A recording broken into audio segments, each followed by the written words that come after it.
샬롬 샬롬 샬롬 샬롬. 하나님 사랑합니다. 여러분 주 안에서 사랑합니다. 출애굽기 3장 말씀 봅니다. 젖과 꿀이 흐르는 땅은 누구의 것일까요? 3장 6절부터 보죠. 또 이르시되 나는 내 조상이 하나님이니 아브라함의 하나님, 이삭의 하나님, 야곱의 하나님이라. 모세가 하나님 배우기를 두려워하여 얼굴을 가리매 야훼께서 이르시되 내가 애굽에 있는 내 백성의 고통을 분명히 보고 그들의 감독자로 말미암아 부르짖음을 듣고 그 근심을 알고 내가 내려가서 그들을 애굽인의 손에서 건져내고 그들을 그 땅에서 인도하여 아름답고 광대한 땅, 젖과 꿀이 흐르는 땅, 곧 가나안 족속, 헷 족속, 아모리 족속, 브리스 족속, 히위 족속, 여부스 족속의 지방에 데려가려 하노라. 이제 가라. 이스라엘 자손의 부르짖음이 내게 달하고 애굽 사람이 그들을 괴롭히는 학대도 내가 보았으니 이제 내가 너를 바로에게 보내어 너에게 내 백성 이스라엘 자손을 애굽에서 인도하여 내게 하리라. 이렇게 말씀을 하십니다. 태초에 하나님께서 천지를 창조하셨어요. 하나님께서 우주와 만물을 창조하신 후에 또한 사람을 창조하십니다. 창세기 1장 31절에 보면 하나님이 지으신 그 모든 것이 보시기에 심히 좋았더라 이렇게 말씀하시죠. 하나님께서 사람을 위해 에덴 동산을 준비하시고 에덴 동산은 아주 기후가 굉장히 좋았다고 그래요. 그리고 에덴 동산에는 또한 질병도 없었습니다. 먹을 것 걱정할 필요 없었고 이처럼 살기 좋은 곳이었던 에덴 동산, 천국이 그런 곳이 아닐까. 그렇죠? 창세기 2장 10절에서 17절에 보면 하나님께서는 아담에게 동산 각종 나무의 열매는 내가 임의로 먹되 선악을 알게 하는 나무의 열매는 먹지 말라. 내가 먹는 날에는 반드시 죽으리라. 이렇게 말씀하십니다. 아담과 하와가 에덴 동산에서 계속 복을 누리며 살려면 선악을 알게 하는 나무의 열매를 먹지 말아야 한다. 그런데 하와가 뱀의 유혹을 받아 선악을 알게 하는 나무의 열매를 따먹었어요. 그리고 아담에게도 주어서 먹게 합니다. 이로 인해 아담과 하와는 에덴 동산에서 쫓겨났죠. 창세기 3장 16절에서 19절 내용에 또 여자에게 이르시되 내가 네게 임신하는 고통을 크게 더하리니 내가 수고하고 자식을 낳을 것이며 너는 남편을 원하고 남편은 너를 다스릴 것이니라 하시고 아담에게 이르시되 내가 내 아내의 말을 듣고 내가 네게 먹지 말라 나무의 열매를 먹었은즉 땅은 너로 말미암아 저주를 받고 너는 내 평생 수고하여야 그 소산을 먹으리라.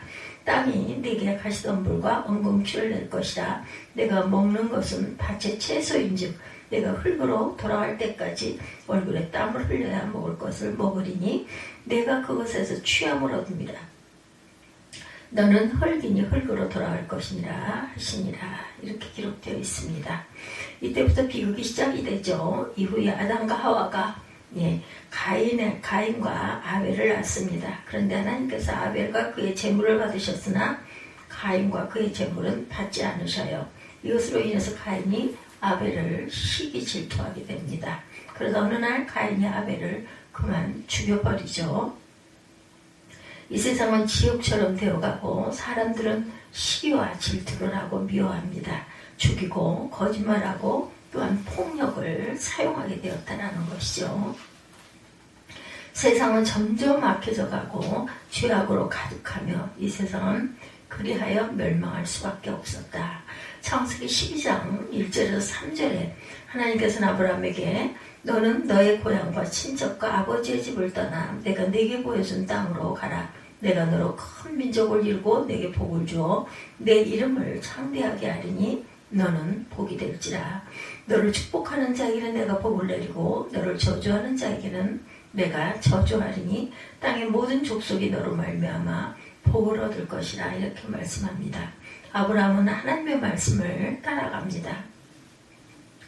아브라함은 또한 하나님께서 말씀하시는 대로 움직였어요. 하나님의 말씀에 늘 귀를 기울였고 말씀하시는 것을 듣고 그대로 따라갑니다. 그렇게 해서 아브라함은 가나안 땅에 이르렀고 창세기 10장 8절에도 거기서 베델 동쪽 산으로 옮겨 장막을 친히 서쪽은 베델이고 또 또한 동쪽은 아이라. 그가 그곳에서 야훼께 제단을 쌓고 야훼 이름을 불렀더라. 이렇게 기록되어 있습니다. 아브라함은 항상 장막을 치고 살았고 하나님께서 떠나라고 말씀하시면 늘 바로 즉시 떠나죠. 이 세상에는 언제나 하나님의 말씀을 따라 살아가는 저와 여러분들이 있어요. 하나님께서 부르시면 천국에 가며 우리는 천국의 시민권을 가진 사람들이고 천국이 우리의 영원한 본향이 되었습니다. 이것을 믿는 사람은 평안하고 복되고 이렇게 결국 죽음도 맞이하죠. 얼굴에서 빛이 나며 하나님을 만날 것을 생각하기 때문에 늘 얼굴빛이 밝습니다. 아브라함은 하나님께 제단을 쌓고 가정에서 제단을 쌓고 그 가정은 하나님을 모신 성전과 같아집니다. 앞으로 교회에도 예배드리지 못할 수 있어요. 그러나 집에서 가족과 항상 함께 예배드리고 기도하고 말씀 묵상하는 가정은 삽니다. 우리가 교회에서 예배드리지 못할 때가 있었죠. 코로나19 시작이 되면서 점점 조여져서 예배를 드릴 수 없게 됩니다. 영상만 찍게 되었죠. 그래도 우리는 늘 가정에서 예배를 드렸어요. 아브라함은 어디를 가든 그곳에서 하나님께 제단을 쌓고 아브라함은 하나님의 이름을 늘 부릅니다. 아브라함처럼 복받으려면 언제나 하나님의 말씀에 또한 귀를 기울여야 되죠. 하나님의 말씀에 순종하며 어디서든 하나님께 제단을 쌓을 줄 알아야 된다. 또한 하나님의 이름을 늘 부를 줄 알아야 합니다. 창세기 13장에 아브라함이 애굽에서 돌아온 후에 재산이 많아집니다. 아브라함과 롯이 함께 살 수가 없어요. 롯은 소돔 고모라 땅을 택해 그곳으로 가고 롯이 아브라함을 떠난 후 하나님께서는 아브라함에게 창세기 13장 14절에서 17절 내용에 보면 너는 눈을 들어 너 있는 곳에서 북쪽과 남쪽 그리고 동쪽과 서쪽을 바라보라. 보이는 땅을 내가 너와 네 자손에게 주리니 영원에 이르리라. 내가 내 자손의 땅에 티끌 같게 하리니 사람의 땅에 티끌을 능히 셀 수 있을진데 내 자손도 세리라. 나는 일어나 그 땅을 종과 횡으로 두루다녀 보라. 내가 그것을 내게 주리라. 이렇게 말씀하시면서 아브라함에게 축복하십니다. 출애굽기 13장 5절에도 야훼께서 너를 인도하여 가나안 사람과 헷 사람과 아모리 사람과 히위 사람과 여부스 사람의 땅을 곧 내게 주시려고 내 조상들에게 맹세하신 바 적과 꿀이 흐르는 땅에 이르게 하시거든 너는 이달에 이 예식을 지켜라. 이렇게 기록하고 있죠. 하나님께서는 적과 꿀이 흐르는 땅을 이스라엘 민족에게 주시겠다고 맹세하세요. 하나님께서 맹세하신 것은 반드시 이루어진다라는 것, 하나님께서 맹세하신 것은 반드시 또한 지키고 가신다라는 것 잊지 마십시다. 창세기 15장 13절에서 16절에도 아브라함에게 너는 반드시 알라. 내 자손이 이방에게 객이 되어 그들을 섬기겠고 그들은 400년 동안 내 자손을 괴롭히리니 그들이 섬기는 나라를 내가 징벌할지며 그 후에 내 자손이 큰 재물을 이끌고 나오리라. 너는 장수하다가 평안히 조상에게 이르러 돌아가 장사될 것이요 내 자손은 4대 만에 이 땅으로 돌아오리니 이는 아모리 족속의 죄악이 아직 가득 차지 아니함이라. 이렇게 말씀하세요. 하나님께서 말씀하신 대로 그대로 이루어집니다. 모든 가족이 애굽의 총리가 된 요셉의 초청을 받고 400년 동안 애굽의 고센 땅에서 살죠. 처음에는 요셉이 애굽의 총리였으나 잘 먹고 아주 번창하게 삽니다. 그러나 요셉을 알지 못하는 새 왕은 이스라엘 민족을 핍박합니다. 이스라엘 민족이 애굽 땅에 간 지 400년이 되었을 때 하나님께서는 모세에게 내가 내려가서 그들을 애굽인의 손에서 건져내고 그들을 그 땅에서 인도하여 아름답고 광대한 땅, 젖과 꿀이 흐르는 땅, 곧 가나안 족속, 헷 족속, 아모리 족속, 브리스 족속, 히비 족속, 여부스 족속의 지방에 데려가려 하노라. 출애굽기 3장 8절이죠. 이스라엘 민족이 바람 광야에 이르릅니다. 모세는 가나안 땅에 정탐꾼을 보내요. 정탐꾼을 보내며 너희는 네개 길로 행하여 산지로 올라가 그 땅이 어떠한지 정탐하라. 곧 그 땅 거민이 강한지 약한지 많은지 적은지 그들의 사는 땅이 좋든지 나쁘든지 사는 성읍이 진영인지 산성인지와 토지가 비옥한지 메마른 나무가 있는지 없는지를 탐지하라. 담대하라. 또 그 땅에 실과를 가져오라 이렇게 말씀하시죠. 정탐꾼들은 정탐을 마치고 돌아와요. 그곳에서 난 포도가 얼마나 큰지 포도송이가 달린 가지를 베어서 둘이 막대기에 꿰어 메고 옵니다. 그 땅은 비옥하고 살기 좋은 땅이었어요. 민수기 13장 30절에서 33절에도 정탐꾼들이 보고한 내용이 기록되죠. 갈렙이 모세 앞에서 백성을 조용하게 하고 이르되 우리가 곧 올라가서 그 땅을 취하자 능히 이기리라 하나 그와 함께 올라가던 사람들은 이르되 우리는 능히 올라가서 그 백성을 치지 못하리라. 그들은 우리보다 강하니라 하고 이스라엘 자손 앞에서 그 정탐한 땅을 압평하여 이르되 우리가 두루다니며 정탐한 땅은 그 거주민을 삼키는 땅이요 거기서 본 모든 백성은 신장이 장대한 자들이며 거기서 네피림 후손인 아낙 자손의 거인들을 보았나니 우리는 스스로 보기에도 메뚜기 같으니 그들이 보기에도 그와 같았을 것이다. 이렇게 기록되어 있습니다. 이스라엘 백성이 누구의 말을 믿었겠어요? 이스라엘 백성은 10명의 정탐꾼의 말을 믿습니다. 큰 일을 하는가, 많은 일을 하는가가 중요하지 않아요. 하나님의 뜻대로 하는 것이 중요합니다. 하나님의 뜻대로 하려면 하나님께 여쭈어야 되겠죠. 다윗은 전쟁에서 진 적이 한 번도 없었어요. 전쟁에서 항상 승리합니다. 비결은 첫째, 하나님의 명령에 항상 순종했기 때문이다. 열왕기상 15장 5절에 너는 다윗이 햇사람 우리아의 일 외에 평생의 야훼 보시기에 정직하게 행하고 자기에게 명령하신 모든 일을 어기지 아니하였음이라 이렇게 기록되어 있어요. 다윗은 우리아를 죽게 하고 밧세바를 빼앗은 것 외에 하나님 앞에 평생 정직하게 살았습니다. 하나님께서 명령하신 것을 어기지 않아요. 그래서 다윗은 전쟁에서 항상 승리하는 축복을 받습니다. 둘째 또한 하나님께 늘 물었기 때문이다. 하나님의 명령에 순종했고 하나님께 늘 묻는 그러한 다윗이었습니다. 사무엘하 2장 1절에도 그 후에 다윗이 여호와께 여쭈어 아뢰되 내가 유다 한 성읍으로 올라가리까 여호와께서 이르되 올라가라. 다윗이 아뢰되 어디로 가리까 이르시되 헤브론으로 갈지니라 이렇게 기록되어 있죠. 사무엘하 5장 19절에도 다윗이 여호와께 여쭈어 이르되 내가 블레셋 사람에게 올라가리까 여호와께서 그들을 내 손에 넘기시겠나이까 하니 여호와께서 다윗에게 말씀하시되 올라가라. 내가 반드시 블레셋 사람을 내 손에 넘기리라 이렇게 말씀합니다. 다윗은 항상 이렇게 하나님께 물었어요. 하나님께서 말씀하시는 대로 행합니다. 그리하여 다윗은 평생 전쟁에서 승리할 수가 있었다. 사무엘하 8장 6절에도 다윗이 다메섹 사람의 수비대를 두매 아람 사람이 다윗의 종이 되어 조공을 바치니라. 다윗이 어디로 가든지 여호와께서 이기게 하시리라 기록되어 있습니다. 사무엘하 8장 13절에서 14절에 다윗이 에돔의 수비대를 두되 온 에돔의 수비대를 두니 에돔 사람이 다 다윗의 종이 되니라. 다윗이 어디로 가든지 여호와께서 이기게 하셨더라 이렇게 기록합니다. 하나님께서는 다윗이 어디로 가든지 승리하게 하셨어요. 그래서 다윗은 온 천하를 다스립니다. 여호수아가 이끈 이스라엘 백성이 하나님의 말씀에 순종하고 하나님 뜻대로 따르죠. 그래서 이스라엘 백성은 가나안 땅을 정복하게 됩니다. 근데 가나안 땅을 적과 꿀이르는 땅이라고 말할 수 있는가? 가나안 땅은 이방인들이 차지하고 있었고 우상을 숭배하는 곳이었어요. 그런데 하나님께서 가나안 땅을 가리켜 적과 꿀이 흐르는 땅이라 이렇게 말씀합니다. 이것은 이스라엘 백성이 그 땅에 들어가서 그 땅을 적과 꿀이 흐르는 땅으로 만들라는 의미죠. 우리가 사는 땅을 적과 꿀이 흐르는 땅으로 만들려면 아브라함처럼 믿음으로 살아야겠다.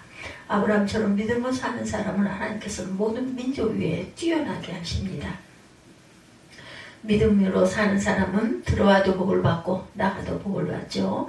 손으로 하는 모든 일이 복을 받습니다. 자손이 복을 받고 가족과 떡반죽 그릇까지 복을 받아요. 걱정할 것이 없습니다. 무엇을 하든 잘 돼요. 이 사람이 사는 땅이 적과 꿀이 흐르는 땅이다.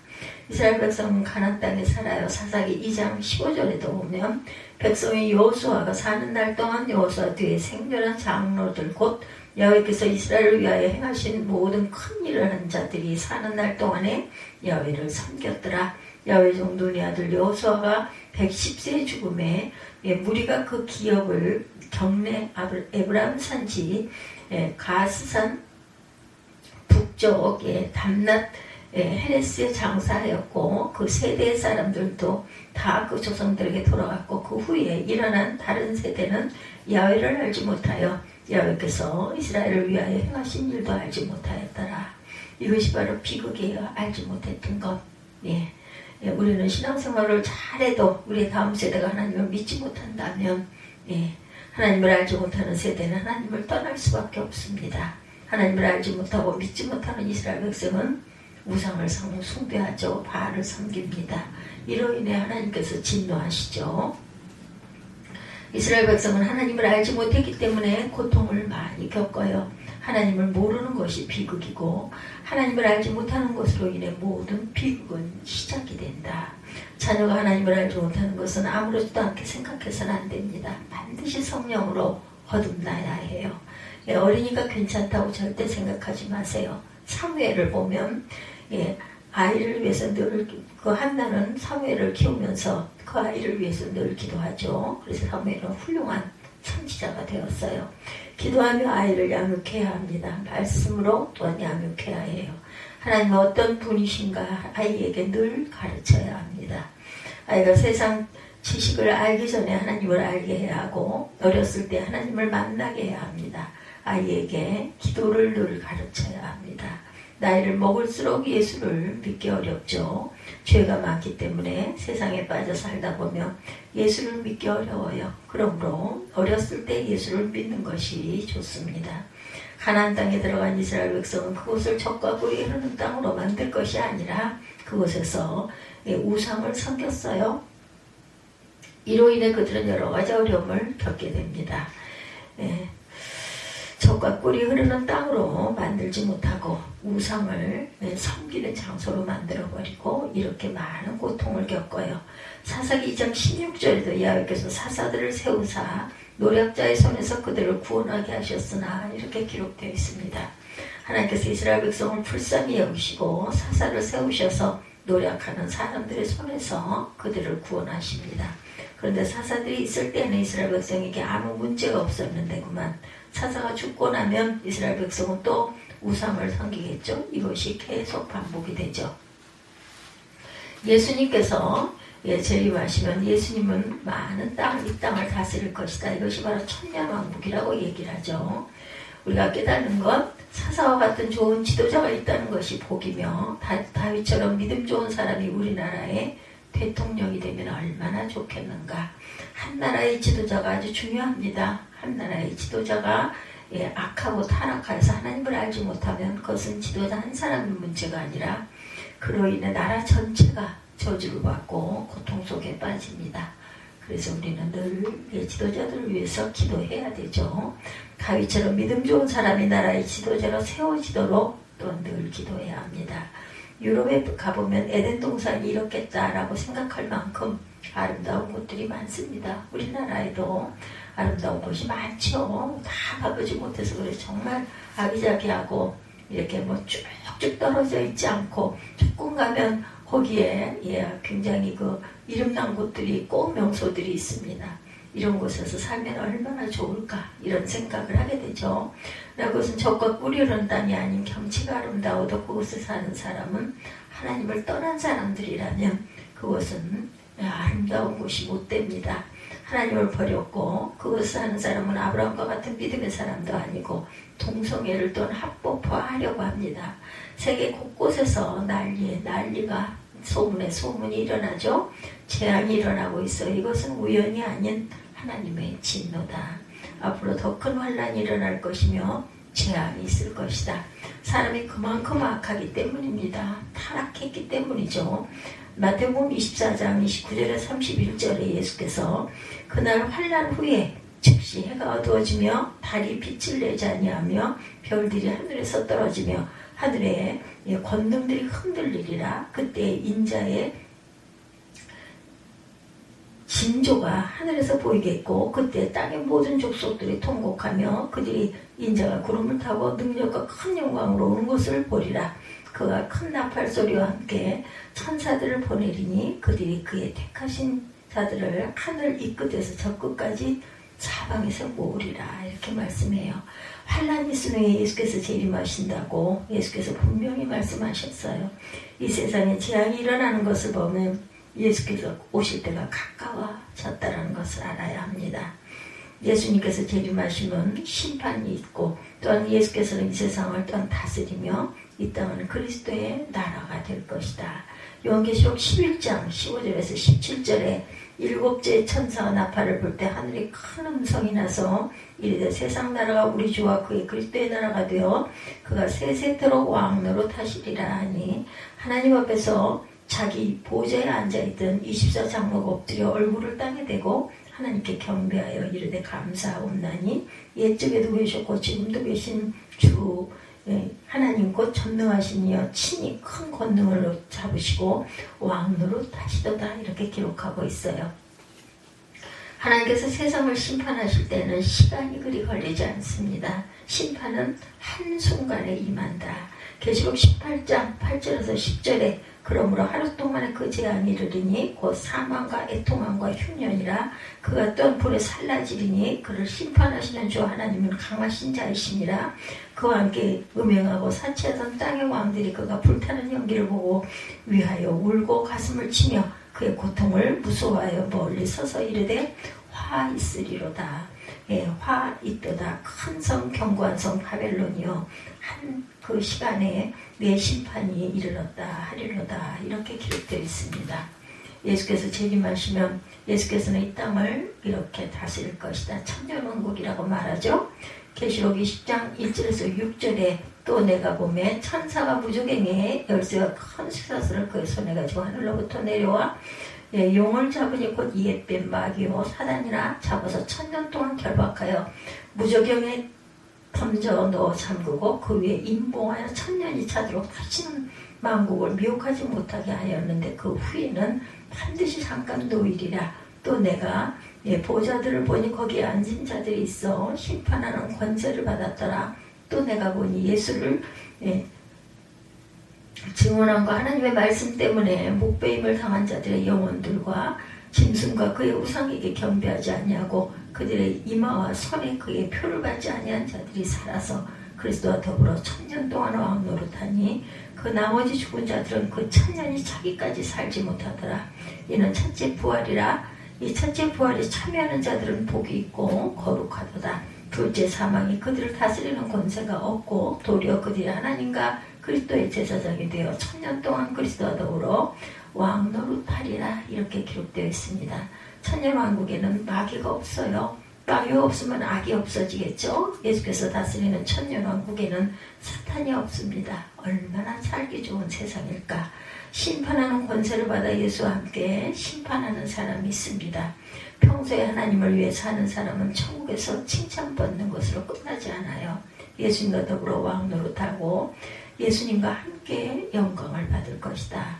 로마서 8장 17, 8절에 보면 자녀이면 또한 상속자고 하나님의 상속자여 그리스도와 함께한 상속자니 우리가 그와 함께 영광을 받기 위하여 고난도 함께 받아야 할 것이니라. 생각하건대 현재의 고난은 장차 우리에게 나타날 영광과 비교할 수 없도다 이렇게 기록되어 있습니다.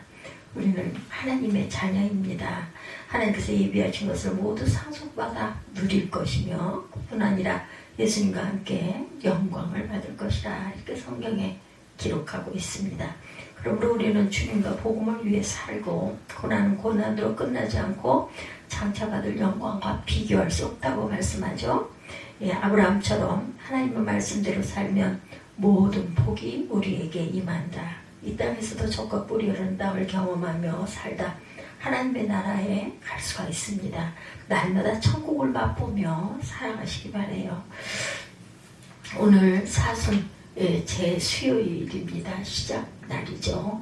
이 아름다운 천국을 위해서 예수께서 사람의 몸을 입고 오셨어요. 그래 오셔서 30년 동안 33년 동안 고난받고 힘들게 부모를 섬기다가 고난받고 십자가에 못 박혀 돌아가신 그러한 사건의 날 시작입니다. 사순절 묵상하고 기도하며 경건한 그러한 하루하루를 보내시기를 주님의 이름으로 축복합니다. 적과 꿀이 흐르는 땅은 과연 누구의 것인가? 하나님을 믿고 하나님의 나라가 임함을 위하여 항상 중보하고 기도하는 저와 여러분들이 되셔서 적과 꿀이 흐르는 가나안을 차지하시기를 주님의 이름으로 축복합니다. 기도하시겠습니다.